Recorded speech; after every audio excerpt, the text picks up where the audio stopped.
Sveiki, mīļie! Šoreiz es nedaudz gribu parunāt par tēmu par adaptāciju ar jaunajām vibrācijām. Tagad viss ir atkarīgs no tā, kādās vibrācijās cilvēks ir, cik ļoti viņš ar tām rezonē, vai gluži otrādi nonāk disonansē ar tām. Piemēram, ja cilvēks jau pats ir diezgan augstās vibrācijās, diezgan augstās enerģijās, tad tā adaptācija ar jaunajām enerģijām notiek vieglāk, plūstošāk, neizraisa varbūt kaut kādas īpašas, varbūt tādas ļoti pamanāmas izmaiņas vai kaut kādu īpašu jūtamu diskomfortu. Bet grūtāk ir ar cilvēkiem, kuri vēl ir paši zemās enerģijās, zemās vibrācijās. Vibrācijas tas ir kā frekvences, kā vibrāciju viļņi. Ir augstāki, vieglāk blīvi, ir zemāki un tās ir smagnējākas vibrācijas. Tā kā piemēram, var salīdzināt ar kalnu, uzkāpjot kalnā, kur gaiss ir retinātāks, vieglāks. Un šeit līdzenumā uz zemes viņš ir smagnējāks. Tas ir, lai labāk varētu saprast, ko nozīmē augstas vibrācijas, un ko nozīmē zemes vibrācijas. Tāpat arī, piemēram, atrodoties šeit, un kosmonauti kā atrodās bez telpā, kur nav gravitācijas, piemēram, arī tādas jūtams, pamanāmas atšķirības, tie ir tādi piemēri, lai vieglāk varētu saprast, ko nozīmē augstas vibrācijas, ko nozīmē zemes. Un cilvēkiem, kur vēl aizvien ir zemās vibrācijās, ar adaptēšanos iet grūtāk, Tie gan psiholoģiski, gan varbūt pat arī fiziski izraisa lielāku diskomfortu, lielākas kaut kādas grūtības, kaut kādas pārmaiņas, ir kaut kas jūtams vairāk. Un šādiem cilvēkiem ar jaunajām vibrācijām adaptēties iet grūtāk. Līdz ar to cilvēki izjūt lielāku diskomfortu, un cilvēki jau nespēja izskaidrot, kas tas ir, no kā tas ir. Tāpat varbūt garstāvokļa svārstības, tādas grasākas, straujākas.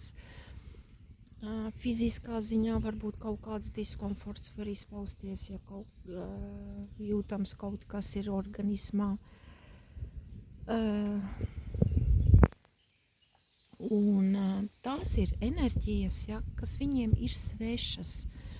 Tas ar jebko, ar ko mēs saskaramies ar kaut ko tādu, ko saskaramies pirmo reizi, kas mums ir svešs, loģiski, tas mums ir kaut kas nezināms. Un tāpat arī gan mūsu prāts, gan mūsu ķermenis pret svešām lietām izturās ļoti piesardzīgi. Ir pat arī tā, ka prāts, mūsu prāts, mūsu apziņa ieslēdz kaut kādus, aizsarga kaut kādus faktorus, kaut ko tādu, jo prāts un apziņa, jebko nezināmu svešu, mēdz uztvert arī kā bīstamu. To arī vieglāk, piemēram, saprast, iedomājoties pavisam senus laikus, alu laikus, piemēram, kad cilvēki dzīvoja dabā, alās, un tad arī cilvēkam, saskaroties ar kaut ko nezināmu, kādu svešu dzīvnieku, kaut ko tādu dabā, kaut kādām briesmām, ko viņš redz pirmo reizi, loģiski, pirmais, ko mēs uztveram, tas mums ir kaut kas nezināms un kaut kas bīstams varbūt.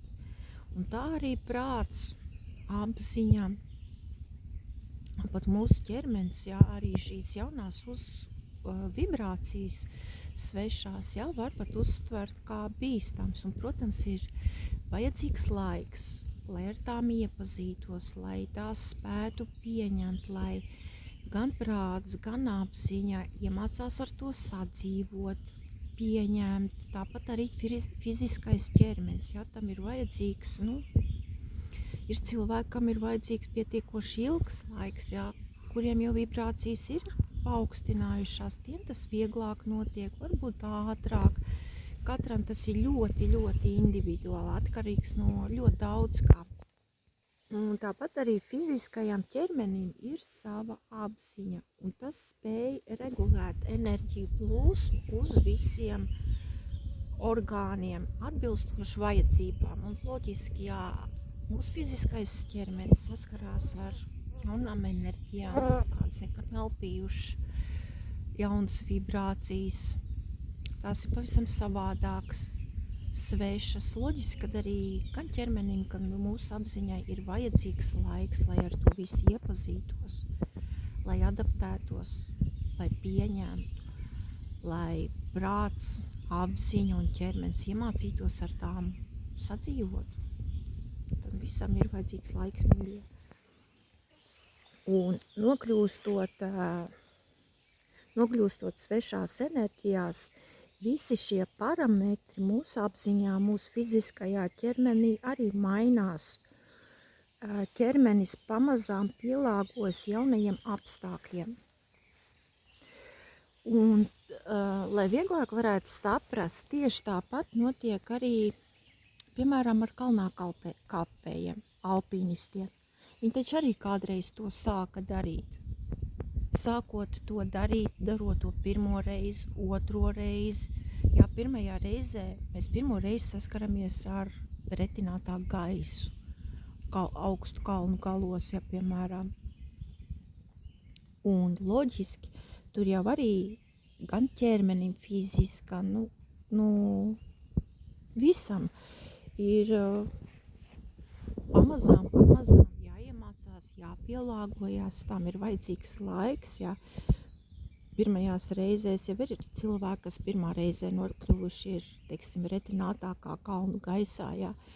Viņiem var pat izpausties kaut kādas, fiziskas pazīmes, jā, kad organisms pirmajā reizē to īsti vēl nepieņem. Tieši tāpat ir arī, piemēram, ar kosmonautiem, kas dodas kosmosā un kas arī mācās būt bez gravitācijas telpā. Jā, tās arī gan priekš prāta, priekš apziņas un priekš fiziskā ķermeni ir ļoti, ļoti atšķirīga vide.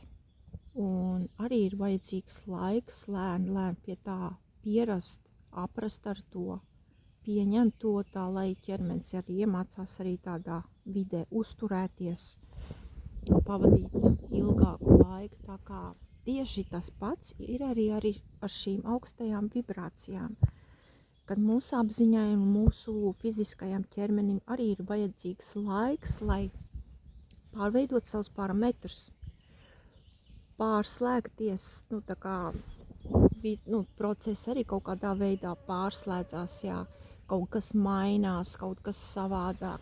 Pat fiziskajā ziņā, pat mūsu organismā. Protams, arī mūsu apziņā, prātā un psiholoģiski, emocionāli, visos līmeņos. Nav tikai fiziskais vai tikai psiholoģiskais, tas iedarbojas visur. Tā kā būsim mīļie pacietīgi, pieņemsim jaunās pārmaiņas, centīsimies arī paši sev palīdzēt, šīs vibrācijas paaugstinot, jo tādā veidā mēs arī paši sev atvieglojam visu šo procesu. Jā, jo, ja mēs esam zemās vibrācijās, mums tas var notikt smagāk, grūtāk, ilgstošāk, izraisot lielāku diskomfortu, gan psiholoģiski, gan pat fiziski. Tā kā tā, mīļie. Tā kā, ja ar jums kaut kādas pārmaiņas notiek, kaut kas dīvains, kaut kādas sajūtas jūtat, tas viss šajos laikos ir normāli. Mēs visi tam ejam cauri. Katrs savādākā tempā, katrs savā līmenī. Bet ejam, lai mums visiem izdodas, mīļie.